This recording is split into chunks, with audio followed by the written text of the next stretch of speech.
स्वागत है सभी का फिर से एक बार हमारे यूके ट्रिपल एसएससी की असिस्टेंट अकाउंटेंट और लेखा लिपिक की लेक्चर सीरीज में आज हम अपना लेक्चर 10th डिस्कस करने जा रहे हैं और लेक्चर 10th में हम अपना रिकॉर्डिंग ऑफ ट्रांजैक्शंस का सेकंड पार्ट डिस्कस करेंगे।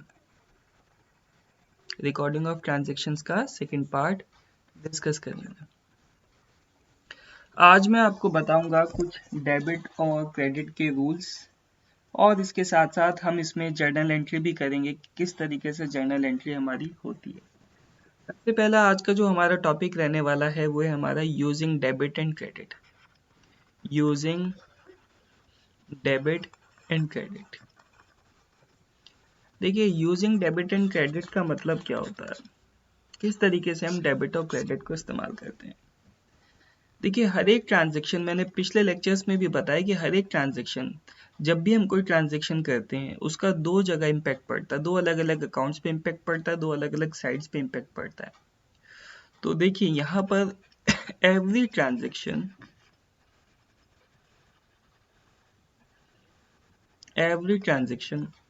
affects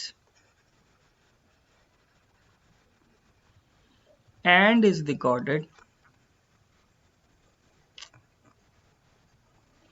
in at least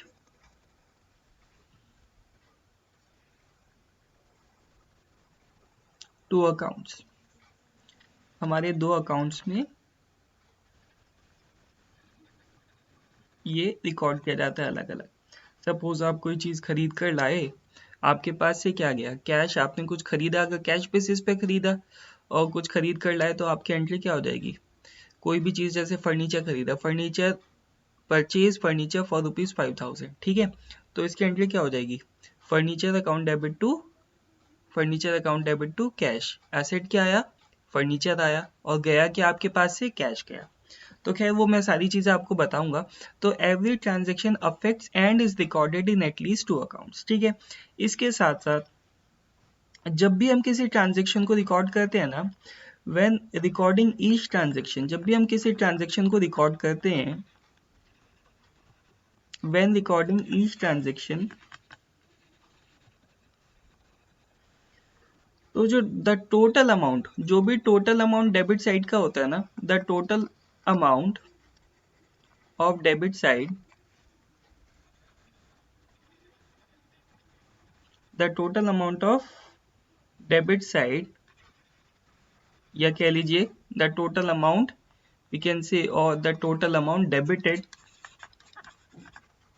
जितना भी टोटल अमाउंट आपने डेबिट किया, the total amount debited must be equal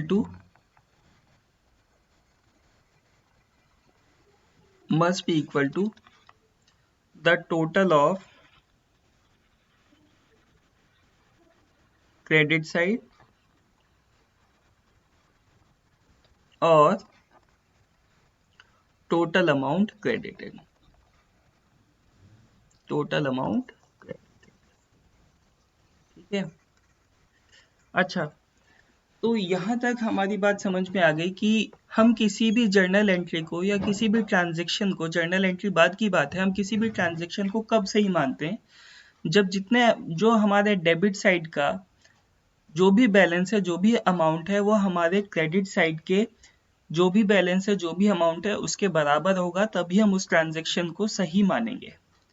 अच्छा, इसके साथ साथ अगर हम अकाउंटिंग में बात करें, इन अकाउंटिंग, अगर हम अकाउंटिंग में बात करें, in accounting the terms debit and credit indicates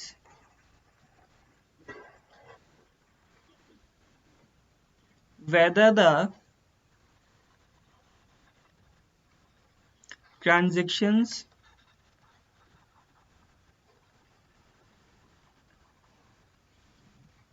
are to be recorded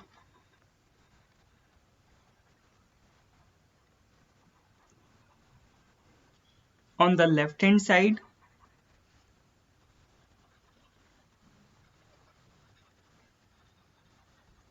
और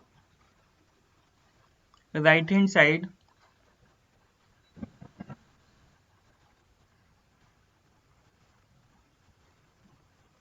ऑफ द अकाउंट। देखिए बच्चों, मैं कोई भी चीज आपकी छुड़ाना नहीं चाहता हूँ, इसीलिए मैं एक छोटे से छोटा कॉन्सेप्ट, छोटी सी छोटी बारीकी जो है अकाउंट की, वो मैं आपको बताऊंगा।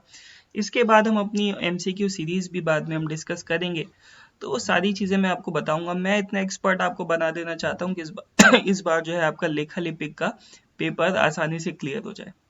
तो इसीलिए यहाँ पे मैं बिल्कुल सारी एक एक चीज आपको बता रहा हूँ। एनसीईआरटी से ही पेपर आएगा तो एक एक चीज मैं बता रहा हूँ। देखिए यहाँ पर जब भी हम अकाउंटिंग में बात करते हैं, डेबिट से और क्रेडिट से हमारा मतलब क्या होता है, दो साइड बनती है कि कौन सी ट्रांजेक्शन में हमें wish whether the transactions are to be recorded on the left hand side, कब हमें लेफ्ट हैंड साइड में रिकॉर्ड करना है, कब हमें राइट हैंड साइड में रिकॉर्ड करना है। देखिए अब बात करते हैं, जो भी हमारा अकाउंट जो भी हम बनाते हैं डेबिट और क्रेडिट साइड, डेबिट और क्रेडिट साइड जो भी हम बनाते हैं ना, वो किस शेप में होता है, पहले ये देखो किस शेप में होता है। ये बनता है हमारे एक तरीके से इस तरीके के स्ट्रक्चर में, टी शेप, टी शेप बनता है। मैं बिल्कुल बेस से बता रहा हूँ आपको, जो नॉन कॉमर्स बैकग्राउंड का भी बच्चा है, वैसे तो नॉन कॉमर्स बैकग्राउंड वालों के लिए भाई असिस्टेंट अकाउंट जो लेखा लिपिक का पेपर है वो शायद नहीं है, लेकिन कोई भी देख सकता है, मैं ऐसे पढ़ा रहा हूँ अकाउंट्स आपको। देखिए यहाँ पर अगर मैं बात करूँ तो ये तो होती है हमारी लेफ्ट साइड, ये टी शेप में बनता है लेफ्ट साइड। लेफ्ट साइड इसे हम डेबिट साइड भी बोलते हैं, और राइट साइड, राइट साइड इसे हम अपनी क्रेडिट साइड भी बोलते हैं। ठीक है बच्चों, अब इसके बाद देखिए लेफ्ट साइड में क्या क्या आता है। अब जो चीजें मैं बता रहा हूँ, पूरा अकाउंट्स इन्हीं चीजों पे, पूरी हमारी जर्नल एंट्री इन्हीं चीजों पे निर्भर करती है, डिपेंड करती है। देखिए किन किन चीजों को आपने डेबिट करना है, किन किन चीजों को आपने क्रेडिट करना है। सबसे पहले बच्चों मेरी बात एक चीज समझ लेना कि पूरा का पूरा जो अकाउंट्स है वो हमारी गिनी चुनी 5 चीजों पे हमने डिवाइड कर रखा है। अकाउंट्स में क्या क्या चीजें आती हैं हमारी, एसेट कितनी है, लाइबिलिटी कितनी है, कैपिटल कितना है, एक्सपेंसेस लॉसेस कितने हैं, रिवेन्यूज गेन कितने हैं। तो इन्हीं में कोई चीज घटी, इन्हीं में कोई चीज बढ़ी, उन्हीं चीजों के बारे में हम यहाँ पर बात करते हैं। देखिए सबसे पहले हम बात करते हैं एसेट्स के बारे में। अगर कोई भी चीज एसेट में बढ़ता है, increase in asset, increase in asset, increase in asset, वो कौन, उसको क्या करेंगे हम, डेबिट करेंगे। और इसके अपोजिट डिक्रीज इन एसेट, अगर कोई भी एसेट में हमारी घटौती होती है, डिक्रीज इन एसेट, तो उसको हम क्रेडिट करेंगे। जैसे अभी मैंने थोड़ी देर पहले आपको फर्नीचर की एक जर्नल एंट्री बताई कि भाई फर्नीचर खरीद के लाए 5,000 रुपए का, तो आपके पास से क्या गया, एक एसेट आया और एक एसेट गया। फर्नीचर भी एसेट है और कैश भी एसेट है, तो फर्नीचर जो आया वो फर्नीचर आप कर दोगे डेबिट, और एसेट जो गए यानी कि कैश जो गया वो आप कर दोगे क्रेडिट। इसी तरीके से increase in expenses, increase in expenses, increase in expenses, अगर आप यहाँ पर देखो इंक्रीज इन एक्सपेंसेस, अगर आपने कोई भी खर्चा किया, कोई भी खर्चों में बढ़ोतरी होती है तो हमेशा डेबिट होगी, खर्चों में अगर कोई भी घटौती होती है तो हमेशा क्रेडिट होगी। Decrease in expenses, decrease in expenses. इसके बाद increase in losses, increase in losses, अगर हमारे कोई नुकसान में बढ़ोतरी होती है, किसी भी तरीके का घाटा हो रहा है अपन को, तो उसमें अगर कोई भी इंक्रीज होता है तो वो डेबिट करेंगे। और इसके अलावा यहाँ पर हम डिक्रीज इन लॉसेस, अगर हमारे नुकसान में कोई भी कमी होती है तो हम क्या करेंगे, उसको क्रेडिट करेंगे। बच्चों पूरा अकाउंट्स इन्हीं रूल्स पे डिपेंड करता है। देन इसके बाद decrease in liabilities, decrease in liabilities, decrease in liabilities, अगर किसी भी तरीके की हमारी लाइबिलिटी में कमी आती है तो वो डेबिट होगी, अगर किसी भी तरीके की कोई बढ़ोतरी आती है लाइबिलिटी में तो वो क्रेडिट होगी। इंक्रीज इन लाइबिलिटीज, ठीक है, इंक्रीज इन लाइबिलिटीज। अच्छा इसके अलावा next decrease in capital, decrease in capital, decrease in capital, अगर किसी भी तरीके की कैपिटल में कमी आती है तो वो डेबिट होगी, और इंक्रीज इन कैपिटल, अगर कैपिटल में कोई भी बढ़ोतरी होती है, इंक्रीज इन कैपिटल, तो हमेशा हमारी क्या होगी, क्रेडिट होगी। ठीक है, देन उसके बाद decrease in revenue and gain, decrease in revenue oblique gain, अगर किसी भी तरीके का रेवेन्यू गेन में डिक्रीज होता है तो वो डेबिट होगा, और अगर किसी भी तरीके का इंक्रीज इन रेवेन्यू गेन होता है तो वो हमेशा हमारा क्रेडिट होगा। बस इन्हीं चीजों को, इन्हीं सारी चीजों को हमें अपना याद रखना है और अपनी जर्नल एंट्रीज स्टार्ट करनी है। मैंने जैसा बताया, अपना अकाउंट्स को हम 5, 6 मतलब 4-5 एलिमेंट्स में हम बांटते हैं। देखिए, या तो यहाँ पर अकाउंट्स में हम बात करते हैं भैया अपने एसेट कितने हैं, यहाँ पर हम बात करते हैं हमारी लाइबिलिटी कितनी है, यहाँ पर अपन लोग बात करेंगे यहाँ पर हमारा कैपिटल कितना है, कैपिटल के अलावा या फिर हमारी एक्सपेंसेस लॉसेस कितने हैं। ठीक है, या फिर हमारा अगर हम बात करें तो हमारे रेवेन्यूज गेन्स कितने, इन्हीं के बारे में बात करते हैं। ठीक है ना, तो इन्हीं सारी चीजों के बारे में बात करते हैं बस। तो अपना क्या है, इन्हीं सारी चीजों के बारे में बात करते हैं, asset, liability, capital, expenses, losses और रेवेन्यूज और गेन्स। जितना ज्यादा अकाउंट्स को लोग मुश्किल समझते हैं उतना है नहीं। खैर, आगे बात करते हैं। अब देखिए, अब बात करते हैं बुक्स, बुक्स ऑफ अकाउंट्स अलग अलग। अगर हम बोलें books of accounts, books of accounts में मेनली अभी फिलहाल, अभी के लिए 3 बुक्स के बारे में बात की जाती है जो बिल्कुल बेसिक बुक है। सबसे पहले जर्नल बुक, दूसरा कैश बुक,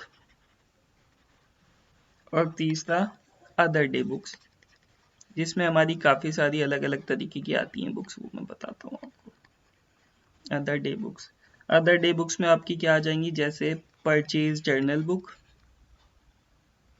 परचेजेस भी बोल सकते हो आप, परचेजेस जर्नल बुक। ठीक है, देन उसके बाद उसमें आप सेल्स जर्नल बुक,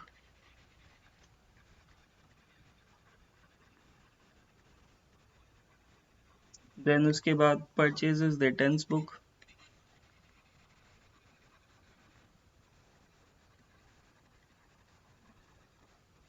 देन उसके बाद सेल्स रिटर्न्स बुक, देन उसके बाद बिल्स रिसीवेबल जर्नल बुक,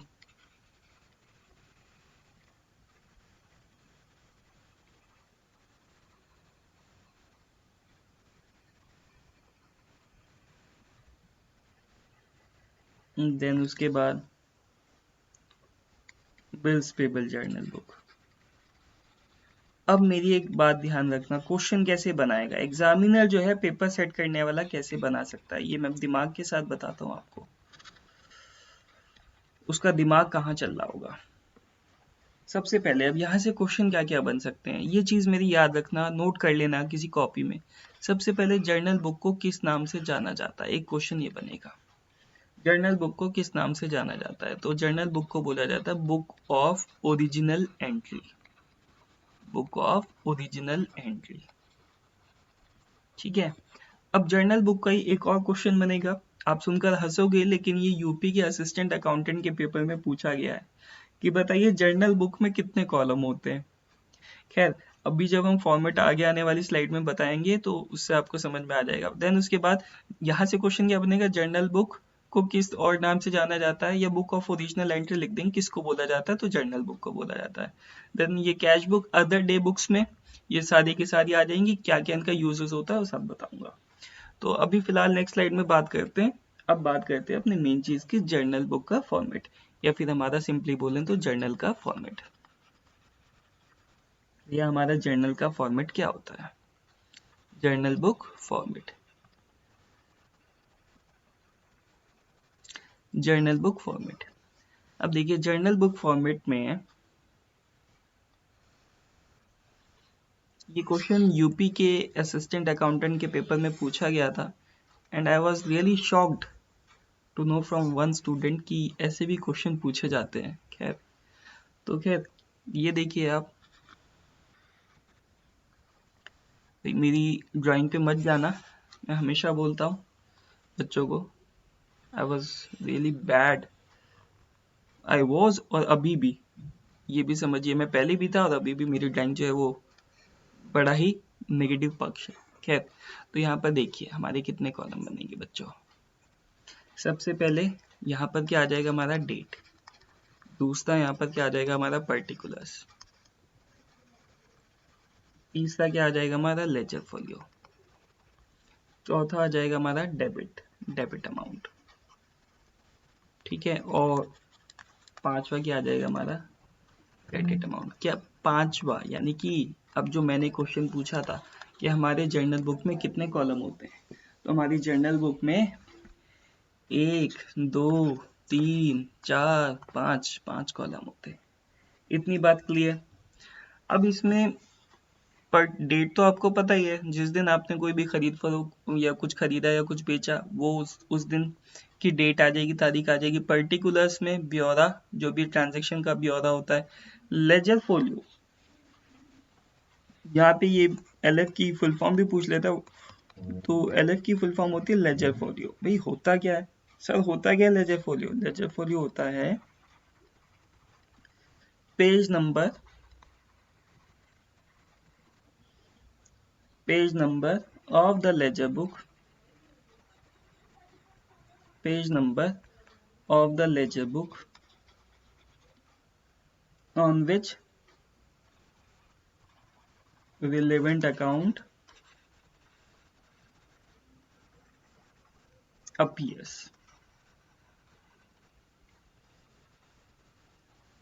ठीक है, लेजर फोलियो तो ये हो गया। और नरेशन, नरेशन यहाँ से छोटे छोटे क्वेश्चन बन सकते हैं।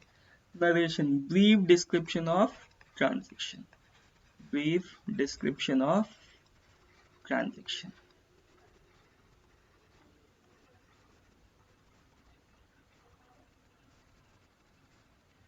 ठीक है, ब्रीफ डिस्क्रिप्शन ऑफ ट्रांजेक्शन। अब यहाँ पर हम बात करेंगे अपने कुछ ट्रांजैक्शंस में जर्नल एंट्री आपको करके दिखाऊंगा। तो हम बात करेंगे, देखिए ये कोई क्वेश्चन है हमारा, ये कोई क्वेश्चन है हमारा, ठीक है। Saroj mart furnishes the following information, और ट्रांजैक्शंस कब की हैं? सारी अप्रैल 2017 की है। 1 अप्रैल 2017 में उसने बिजनेस स्टार्ट किया कैश के साथ में 1.5 लाख रुपए। 1 अप्रैल 2017 में गुड्स परचेज की मनीषा से 36,000 रुपए की।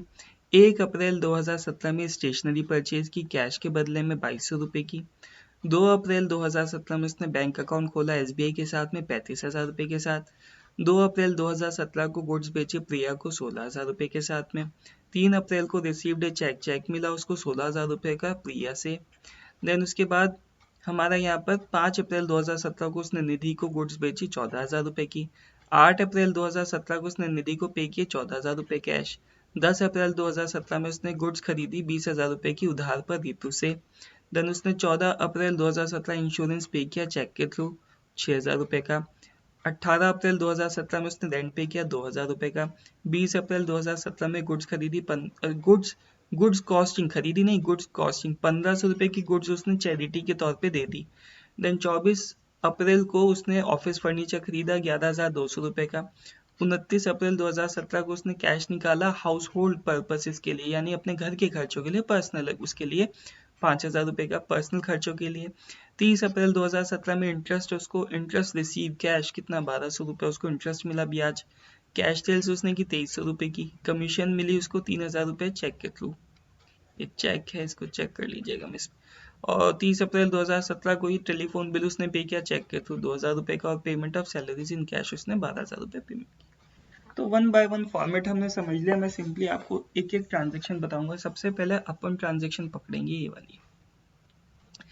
फॉर्मेट में नहीं कराऊंगा, फॉर्मेट में आप खुद पुट कर लीजिएगा। मैं नरेशन क्या होगी मैं साथ साथ में बताता रहूँगा। सबसे पहले बिजनेस स्टार्ट किया उसने कैश के बदले में। बिजनेस में क्या आया बच्चों? कैश आया। बिजनेस में कितना कैश आया? 1,50,000। कैश क्या है? एसेट है।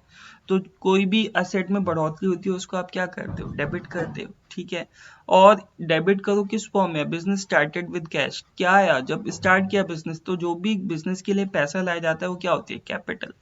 तो बच्चों इसकी यहाँ पे पहली जो हमारी जो पहली ट्रांजेक्शन हो जाएगी अप्रैल 1 में, फॉर्मेट में नहीं बना रहा हूँ, फॉर्मेट मैंने बता दिया उसमें रख लेना। 1 अप्रैल 2017 में पहली ट्रांजेक्शन क्या हो जाएगी अपनी? Cash account debit, cash account debit to capital account, to capital account. कितना? 1,50,000 ये डेबिट कॉलम में चला जाएगा और 1,50,000 ये क्रेडिट कॉलम में चला जाएगा। और इसकी क्या हो जाएगी भाई? नरेशन क्या हो जाएगी? Being business started with cash, being business started with cash, business cash के साथ में स्टार्ट किया, being business started with cash. Then उसके बाद सेकेंड, अब सेकेंड एंट्री क्या है? उसने बोला गुड्स परचेज फ्रॉम मनीषा ₹36,000। अब यहाँ पर ये नहीं बोला कैश बेसिस पे है या फिर क्रेडिट बेसिस पर है, ठीक है, ये कुछ नहीं बोला। तो जब कुछ क्वेश्चन में बोला नहीं होता हम हमेशा क्या मान के चलते हैं कि वो क्रेडिट बेसिस पे खरीदा है। तो बेसिकली गुड्स खरीदी है, तो यानी कि आपने कुछ बेसिकली क्या किया? परचेज किया है। कब किया है? 1 अप्रैल को ही, 1 अप्रैल 2017, 1 अप्रैल 2017। तो आपने कुछ खरीदा यानी कि आपके पास बिजनेस में एसेट आए और जो भी एसेट आएंगे वो आपने डेबिट करना है। तो परचेजेस अकाउंट डेबिट, ये भी नहीं पता क्या खरीदा, बस परचेज किया। तो कुछ एसेट तो आया होगा, परचेजेस अकाउंट डेबिट। और जो किससे खरीदा? क्योंकि कैश के बदले में तो लिया नहीं, जब क्या क्रेडिट बेसिस पे लिया। लेकिन जब क्रेडिट बेसिस पे लिया तो जिससे आपने खरीदा उसका नाम क्रेडिट कर देंगे आप लोग। तो यहाँ पर क्या हो जाएगा हमारा? परचेजेस अकाउंट डेबिट 36,000, और यहाँ पर हमारे नीचे कितना आ जाएगा? 36,000 यहाँ पर आ जाएगा। गुड्स परचेज, और यहाँ पर क्या डालेंगे narration? Goods purchase on credit, goods purchase on credit, ठीक है। देन उसके बाद थर्ड देखते हैं। देन उसके बाद उसने कहा स्टेशनरी परचेज फॉर कैश 2,200 रुपये। स्टेशनरी खरीदी। स्टेशनरी भी बिजनेस के लिए क्या एक तरीके से एसेट है, कोई भी एसेट होता है उसको डेबिट करना है, कैश के बदले में खरीदा है, साफ साफ लिखा है। और कौन सी तारीख है? 1 अप्रैल, 1 अप्रैल 2017, 1 अप्रैल 2017। तो stationery account debit, stationery account debit, और to stationery account debit to cash, cash account. तो यहाँ पर क्या आ जाएगा हमारा? 2200, 2200, ठीक है। तो यहाँ पर क्या आ जाएगा? Purchase of stationery for cash, purchase of stationery for cash,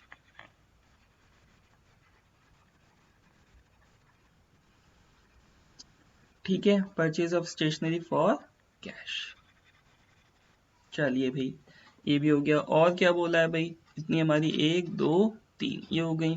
अब open A bank account with SBI for ₹35,000। अब उसने कौन सी तारीख में खोला? 2 अप्रैल में, 2 अप्रैल 2017। तो बेसिकली यहाँ पर उसने SBI में अकाउंट खोला। तो खैर हमें कौन से बैंक में खोला उससे मतलब नहीं है, यहाँ पे बस बैंक में पैसा जाएगा। तो बैंक अकाउंट डेबिट, ठीक है, टू टू टू यहाँ पे देखिए open A bank account with SBI, ठीक है, open A bank account with SBI। तो बैंक में क्या गया हमारा, क्या आ जाएगा, कैश। आपने कैश बैंक में जमा किया होगा तभी तो खाता खोला, तो बैंक अकाउंट डेबिट। तो बैंक में पैसा चला गया, कितना, 35,000 रुपये। और कैश जमा किया तो यहाँ कितना आ जाएगा, 35,000। तो क्या आ जाएगा यहाँ पे, नरेशन क्या आ जाएगी, open A bank account with SBI। चलिए भाई ये भी हो गया। और कुछ देखिए यहाँ पर, 4 हो गई हमारी। देन उसके बाद नेक्स्ट इसने बोला goods sold to Priya. Goods sold to Priya, Priya को गुड्स बेची। गुड्स सोल्ड टू प्रिया, कितनी हो गई थी, 4। Goods sold to Priya, Priya को गुड्स हमने बेची, हमारे पास से एसेट कम हो गया, गुड्स हमारी कम हो गई। ठीक है, अब गुड्स किस फॉर्म में कम हुई, सेल्स की फॉर्म में। और किसके पास बेची, प्रिया के पास बेची। तो प्रिया, प्रिया अकाउंट डेबिट, प्रिया अकाउंट डेबिट, डेट क्या थी, अप्रैल 2। अप्रैल 2 ही डेट थी। तो प्रिया अकाउंट डेबिट, और ये नहीं पता हमें कि बेसिकली हमने कुछ भी नहीं लिखा है वहां पर, कुछ भी नहीं लिखा है कि goods sold to Priya cash के बेसिस पे बेची या क्रेडिट के, तो हमेशा क्या मानेंगे, क्रेडिट बेसिस पे। तो Priya account debit to sales account यहाँ पर आ जाएगा, Priya account debit to sales account. और यहाँ पर क्या आ जाएगा हमारा 16,000, और यहाँ पर क्या आ जाएगा हमारा 16,000। तो यहाँ पर क्या आ जाएगा, goods sold to Priya, goods sold to Priya on credit, narration ये आ जाएगी। देन उसके बाद नेक्स्ट भाई, नेक्स्ट करते हैं 6th। देखिए, चलिए ये भी बात हो गई, समझ में आ गई। Received a cheque of ₹16,000 from Priya, 16,000 रुपए की गुड्स बेची थी, अब क्रेडिट बेसिस पे उसने 16,000 रुपए हमें दे दिए। तो अप्रैल 3 में, अप्रैल 3 में, अप्रैल 3 में हमारे पास पैसा आ गया। तो क्या है हमारे पास, चेक रिसीव किया, तो चेक कहाँ जाएगा, बैंक में। बैंक में तो जमा होगा, बैंक में हमारे डिपॉजिट कर पाओगे तभी पैसा निकाल पाओगे। तो बैंक अकाउंट डेबिट, चेक के थ्रू पेमेंट किया, तो बैंक अकाउंट डेबिट टू, किससे आया वो पैसा, प्रिया से आया जिसको आपने बेचा था। बैंक अकाउंट डेबिट टू प्रिया, क्या एंट्री हो जाएगी, 16,000, 16,000, और यहाँ पर कितना, 16,000। Cheque received from Priya, narration आ जाएगी, चेक रिसीव्ड फ्रॉम प्रिया।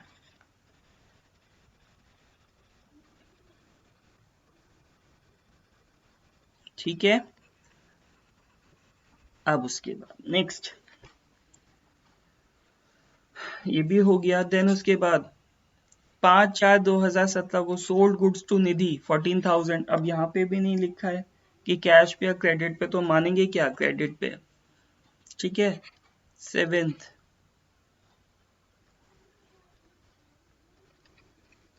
कब बेचा था, अप्रैल 5 में। सोल्ड गुड्स टू निधि, तो क्या हो जाएगा, Nidhi account debit, Nidhi account debit to sales account, to sales account, कितना, 14,000, और यहाँ कितना आ जाएगा, 14,000। तो sale of goods to Nidhi on credit, sale of goods to Nidhi on credit. ठीक है, नेक्स्ट, ये भी हो गया। देन उसके बाद निधि पेज 14,000 कैश, कब, 8 तारीख में। निधि ने 8 तारीख में अप्रैल 8 में पैसा दे दिया। तो क्या है हमारे पास, कैश आया। अब चेक के फॉर्म में पेमेंट नहीं किया, कैश आया सीधा। तो कैश अकाउंट डेबिट, एसेट बढ़ गया, cash account debit to Nidhi account, cash account debit to Nidhi account, कितना हो जाएगा, 14,000, और यहाँ पर भी 14,000। नेक्स्ट, नरेशन क्या आ जाएगी, narration cash receive from Nidhi.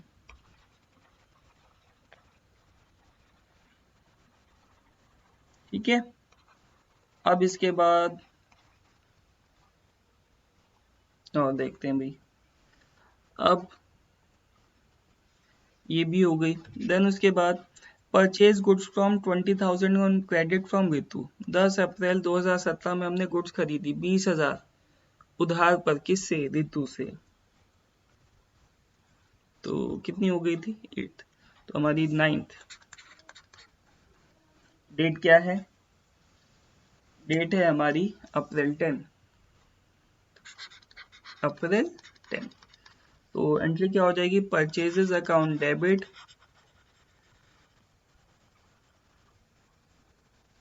To Ritu, साफ साफ बोला हुआ है, टू रितु अकाउंट। इतना 20,000 और 20,000। ठीक है, नरेशन क्या आ जाएगी? Purchases of goods on credit.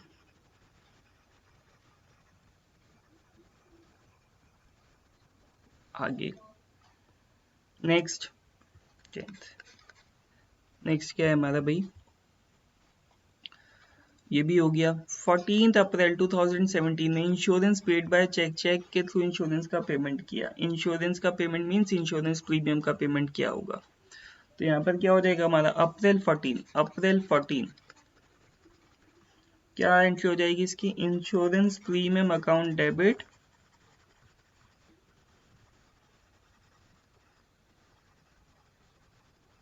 Insurance premium account debit to bank account, to bank account. Cheque से पेमेंट किया 6,000 रुपये और 6,000 रुपये। नरेशन डाल दीजिए, payment of insurance premium by cheque, payment of insurance premium by check.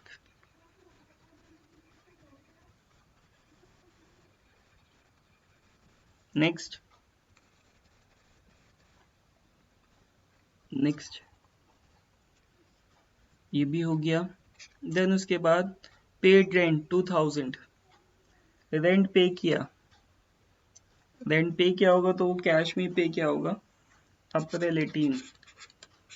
Narration नहीं लिख रहा हूँ, सीधा लिख देना rent paid, rent account debit, rent account debit to cash account. ठीक है, 2,000 रुपये, 2,000 रुपये। देन नेक्स्ट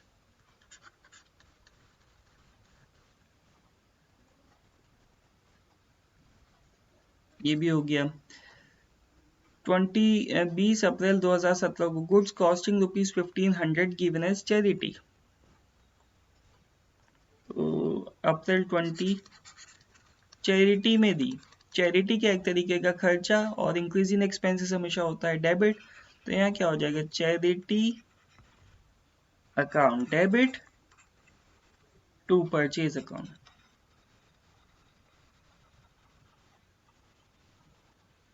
$1,500 और 1,500। देन नेक्स्ट 13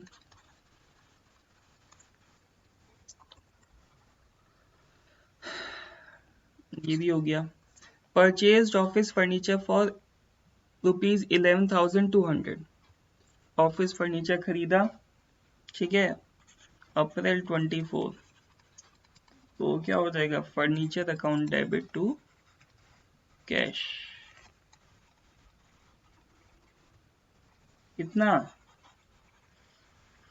नरेशन तो खुद ही डाल लोगे, इतना तो मुझे पता है। 11,200, समझदार बच्चे हो। देन उसके बाद नेक्स्ट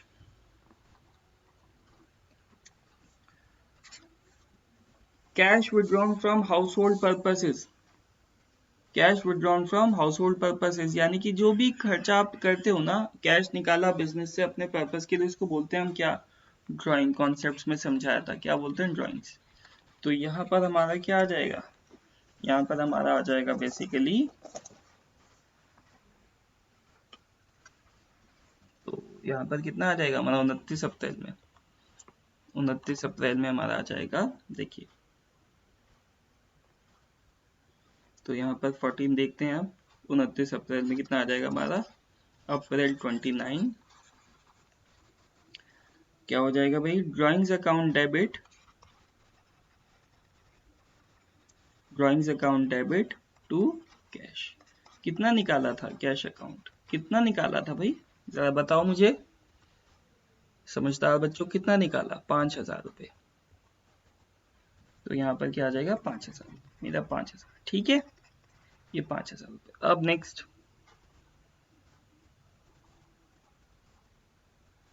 ये भी हो गया, ठीक है। 30 अप्रैल 2017 को इंटरेस्ट रिसीव किया, इंटरेस्ट रिसीव किया 30 अप्रैल 2017 को हमारा इंटरेस्ट हमने रिसीव किया, इंटरेस्ट रिसीव किया, ठीक है। तो इंटरेस्ट मिला किस फॉर्म में आया होगा? कैश की फॉर्म में, तो ठीक है, ठीक है। 30 अप्रैल को, अप्रैल 30, तो यहाँ क्या आ जाएगा हमारा? Cash account debit to sales account. कितना? 2300 और 2300। नेक्स्ट,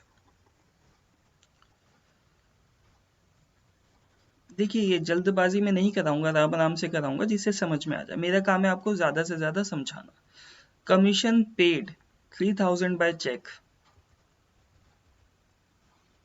16,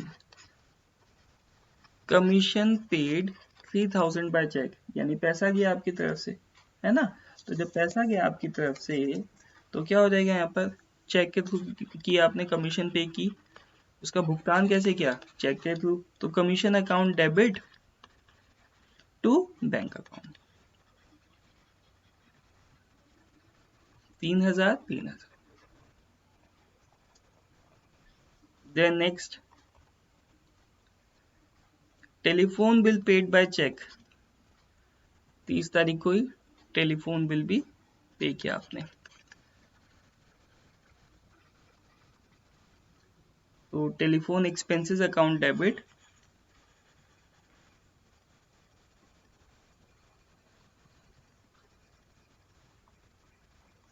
टू कैश अकाउंट, 2000 2000, ठीक है। नेक्स्ट,